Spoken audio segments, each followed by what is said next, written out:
teachers and my dear friends. Today, we the students of grade 1G and 1H are going to present an assembly and our topic is gratitude.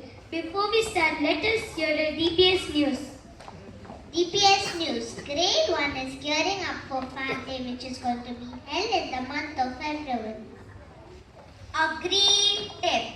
Use mugs instead of plastic cups for your drinks.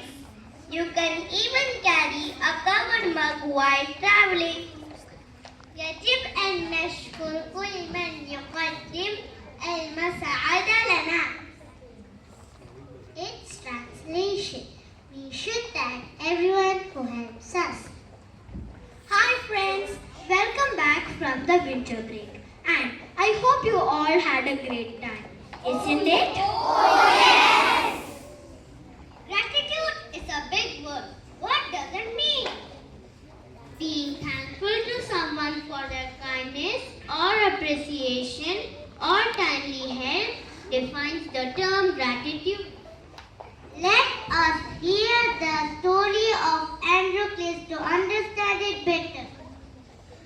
Andrew Claes was a slave who ran away from his cruel master in a jungle. He suddenly saw a big lion who was in pain because of a thorn in his paw.